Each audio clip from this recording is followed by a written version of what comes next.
All right, lots to discuss there. So let's go to another one. Let's go to the Olympics.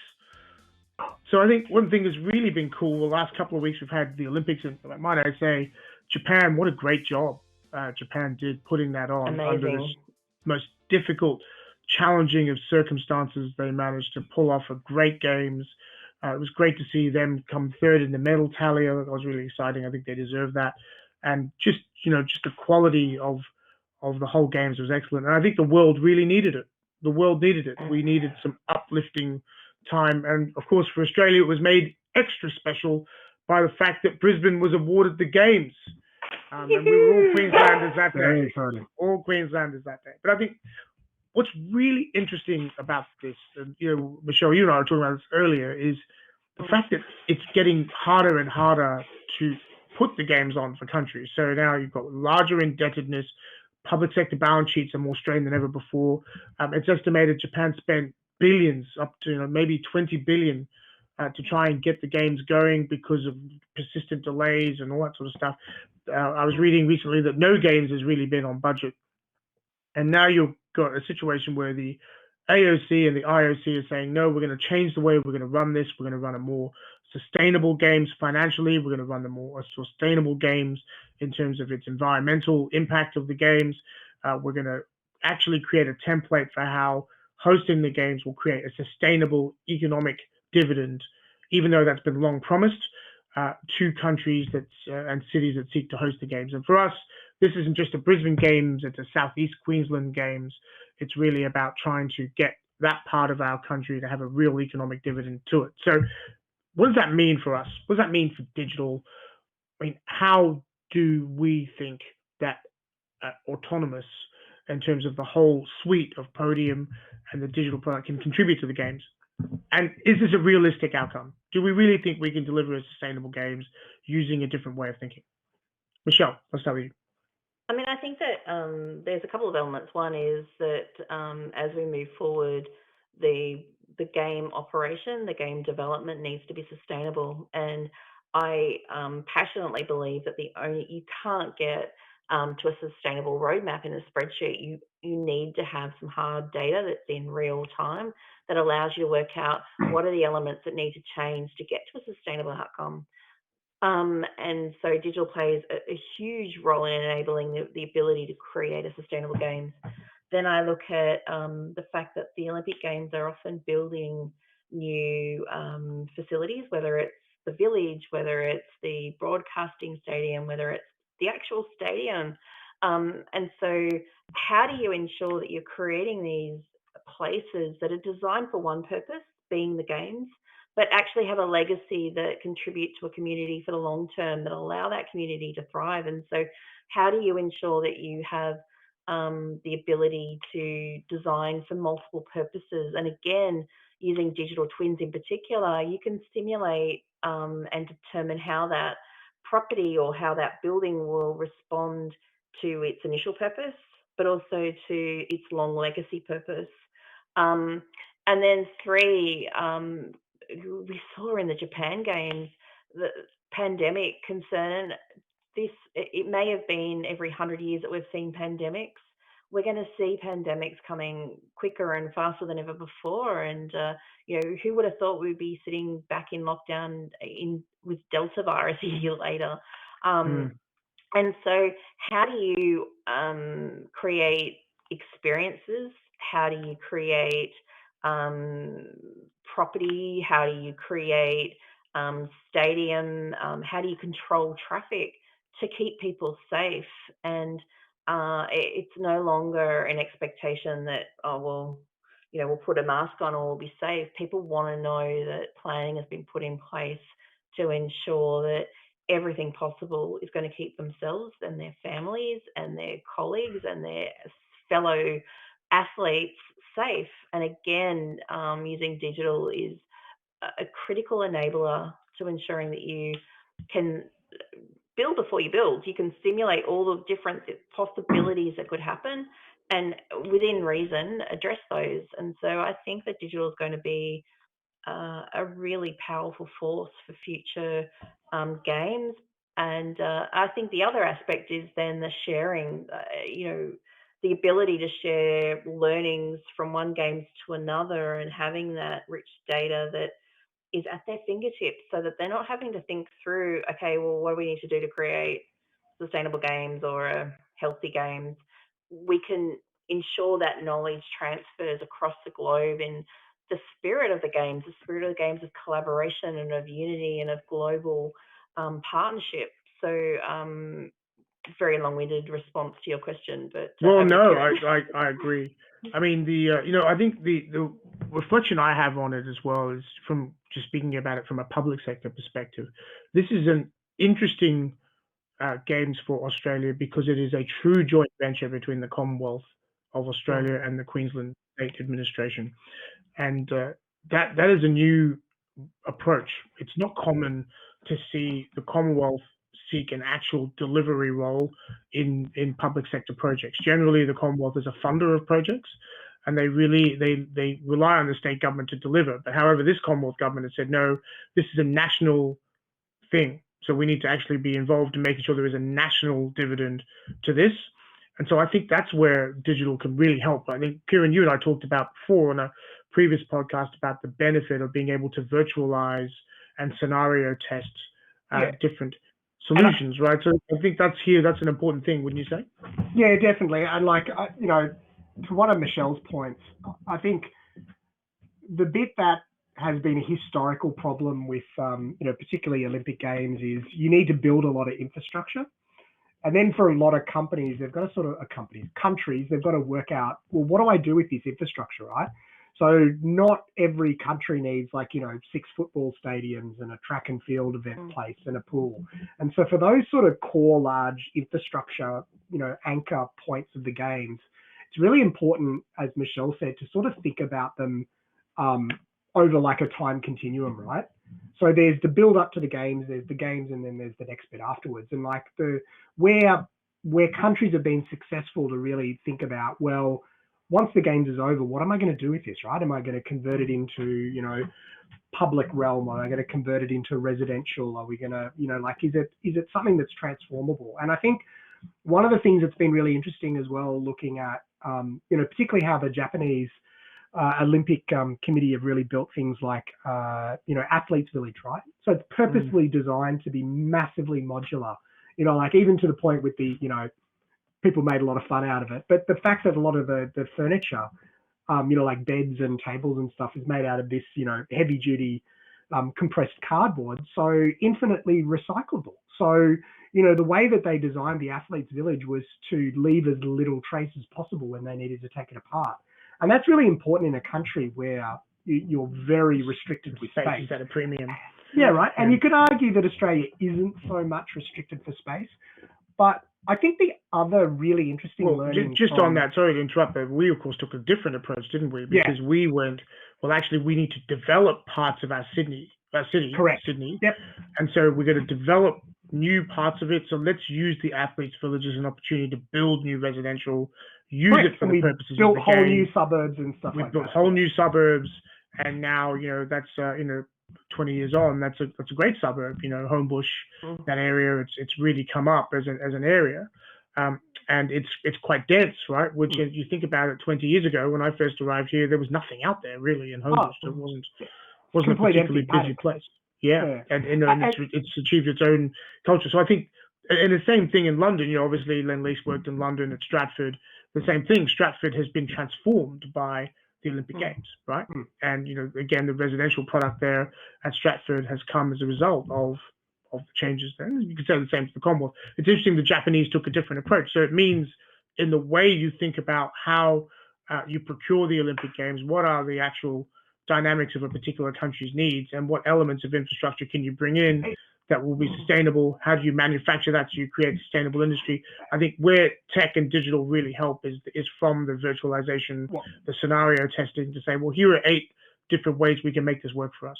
Yeah, and that's the critical part of, what Michelle was saying as well, right, is being able to understand all those scenarios and being able to feed that data and learn from, the things of others, but also make sure that it's, specific to the country that you're putting in it, right? Japan would have had a whole lot of other, parameters and, constructs that just wouldn't exist in other countries. But I guess the other point that I thought was really interesting about the Japanese games was because they pivoted quite early and actually spent a lot more than you would traditionally from a digital and a communications perspective for the Japanese games, because they were fairly confident that they wouldn't be having audiences. So they needed to be able to broadcast as much content and be able to share that experience as widely as possible. And I think one of the really interesting learnings from the Japanese Olympics is maybe you don't need to have the Olympics all in one place. And so that makes a big difference in the way that people might think about, how do you cater for that, right? So being able to run scenarios and say, okay, well, like if you take, for Queensland and you go, well, look, there's quite a lot of infrastructure around Queensland. If you just anchored sports in different parts of Queensland and you had some very high quality, digital infrastructure supporting that, and an operations which meant that your games are distributed but together at the same time. Because one of the things that was really interesting about the Japanese game is even though there was no audience, and even though it was in lots of places that might have been empty, they still actually managed to create this Olympic experience over the top of it. And a lot of that was down to the way that they, how they filmed it, how they distributed content. But even, I think this games was one of the ones, and, we were quite lucky in Australia because it was in a good time zone, but the sheer breadth of content and the spread of the coverage was very interesting for games. I mean, you could watch pretty much any sport at any time. So that's really the first games you've been able to do that on, right? Oh, exactly. And what it also did was, even from if we're going to get from, a triple bottom line, it enabled sports that don't get a lot of coverage to also get the same amount of coverage as the big sports, right? So, we enjoyed watching, BMX and skateboarding and a whole lot of things. And in a normal coverage, that wouldn't get the same airtime that track and field and swimming and those sort of things will. So it almost democratizes the experience for people as well. And I think there's something really interesting in that for, when the games are coming up in Australia for our Olympic committee to think about as well. I think there's a lot there. What was your favorite sport, Michelle? What do you enjoy watching? I'm in a Chilean household, so it's all about soccer. I don't even get a say there. Sorry, soccer. Australians call it soccer, but football. I had a bit of a soft spot. I had a soft spot for the BMX guy from Queensland who built his own $70,000 BMX obstacle course in his backyard. So that was pretty cool. He was under skate, a 13-year-old Japanese skateboard winner. Exactly, yeah. Which is amazing. Actually, Timos, what got me was the high jump. The high jump, where you had this really amazingly kind of emotional Italian. There you go, Michelle. Italian for you. He was kind of like, about to lose it, and then this guy from Qatar, and it turned out these guys were mates. So they shared the gold medal, and the debate that caused. Shouldn't we fight for it? Others thought it was a great example of the Olympic spirit. Others thought this is ridiculous. You should fight for it. I don't know. I think I was kind of on the side of, hey, share if you're given the option to share the medal, go for it. No one's going to care. It's still a gold medal. Right? It made the Olympics for me. I thought that it encapsulated everything that the Olympics should be. It's about that collaboration, and my preference is actually the Paralympics, the Parallel Olympics, because you just see the best of human spirit, and it's incredible. And I think and it would be remiss to talk about the fact that we've got Brisbane 2033 will be the Paralympics, and ensuring that it is so inclusive that we're thinking. I love the wheelchair rugby. I don't know why this guy's doing it, but it's pretty violent. It's called murder ball, I think you'll find, Jason. It's very violent stuff. But it's inspiring. I completely agree. I think it brings the best of humanity out, but it also ensures that it commands that when we're thinking about the development of the games, that we're thinking through inclusiveness. Are we making sure that the games are allowing for every ability or disability or requirement? And I think that inclusiveness needs to be a bigger part of the thought, both pre-thought and post-thought. And it's something that I believe passionately in, and I hope that we will continue to see evolve with the Olympic Games. Yeah. I think and I you're absolutely mean, right. No, so here's the question. Sorry, Kieran, go ahead. I was just going to say, like, that's a good point, because one of the other things which is really interesting about the Olympics, right, is there's this non-tangible part of it as well. Like, it's the spirit of the Olympics, the inclusiveness, the feel, and that's actually quite hard to quantify and actually like inject into a place as well. And like when you're thinking about developing a place, like the feel of that place and the message that you're trying to communicate, along all those lines, right? Like, is it inclusive? Is it creative? Is it collaborative? Is it social? Is it sustainable? Like, is it economical? Like all of those things are really important facets when you're sort of thinking about how like physical places come to life, right? And I mean, again, going back and plugging our thing, it's one of the things that we think quite deeply about when we're thinking about autonomous buildings, and what we're really trying to bake into what we're building around Podium as well is it's not just about building things, it's about creating places as well. And like the inclusive-ness, I mean, look, not that I'm going to give Jason's podcast a plug, but I am. But if anybody hasn't listened to Richard Kupasami's episode about like inclusive design and stuff like that, that's well Smarter Cities podcast available on any player. Like and subscribe. There you go. Yeah, like and subscribe. You're gonna say that. You can't say plug the podcast and not give the name, Kieran. Come on. Yeah, exactly. Sorry, I interrupted you. You were saying Richard, and you were absolutely right. Richard Kupasami's episode was really really eye-opening and really something. And he is such a hero. I just love his outlook on life. I love not just his intelligence, but it does give me an opportunity to tell a story about the fact that he also drives this this M Series BMW in Singapore. It's frightening. I got in a car with him. I thought I was going to die. And he's a crazy gamer as well, just as a fun fact as well. So. And he also plays wheelchair rugby as well. So there you go. Oh, does he really? Oh, it doesn't surprise me. Shout out to you, Richard. You're a great bloke. In fact, he was texting me earlier. So great fan club. Yeah, Kupasami fan club. Here we are. But look, let me take a step back to the Olympics. So, question here then about the Olympic spirit, about diversity, about tolerance. Simone Biles is a US gymnast. She's a 4-time gold medalist. She was widely expected to be the sort of star of the Olympics. She had her first vault. It didn't go well. It was the lowest score I think she'd ever achieved in it, and pulled out, citing the twisties, saying that, something, I'm not feeling this. It's not right. I'm going to get injured. And then said, look, for my mental health, I've had to pull out.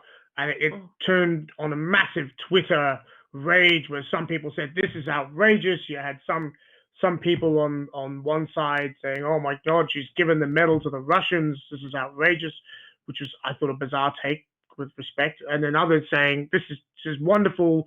She's pulled out. We should be able to show weakness. Isn't this just a case of a gymnast who felt that she wasn't on her best game and she didn't want to cost a medal to her team and was just interested in making sure she kept her own safety going? And the fact that she managed to come back and still win a bronze medal despite all this nonsense was amazing? Or is it really one of these times? I'm going to correct you on she is the star of the games. She is the star of the games. So tell me about that. Give me the perspective. If someone had broken a leg and couldn't perform, they would pull out. She had a moment in time where she said, I can't perform. I mentally am not there.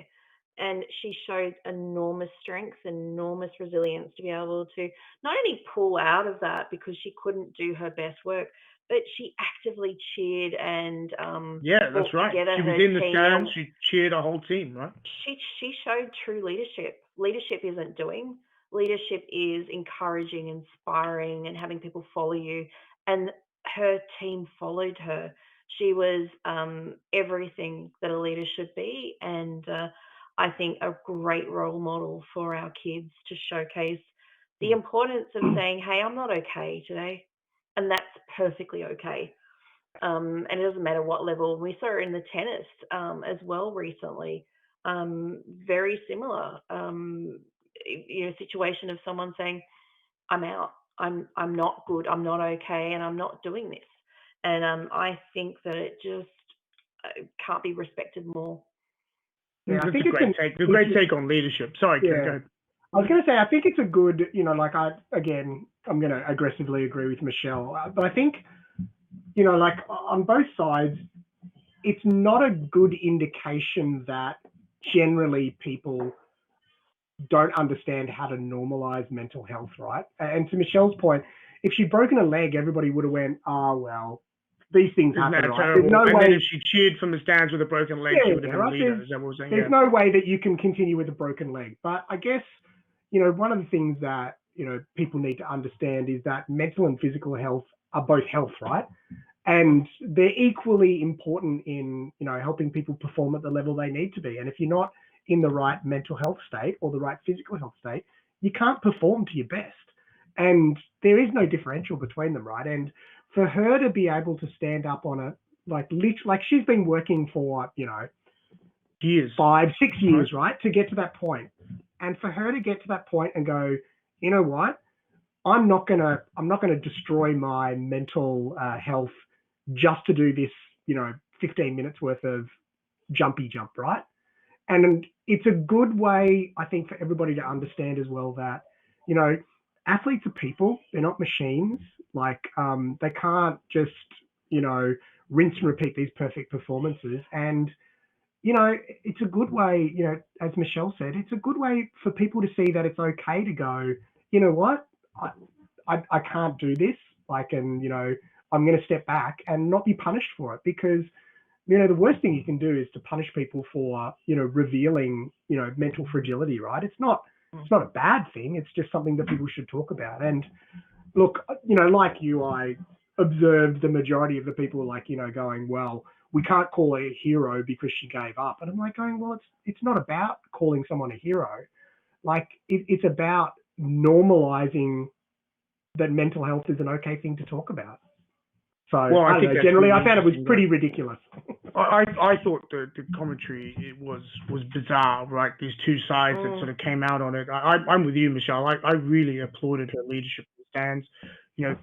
Kept looking at her, and I thought that was cool. But the thing that really did it for me was, despite all this media attention, despite all this nonsense going on, and she came back on the beam, and she won bronze, and she wasn't at her best, and she still won bronze.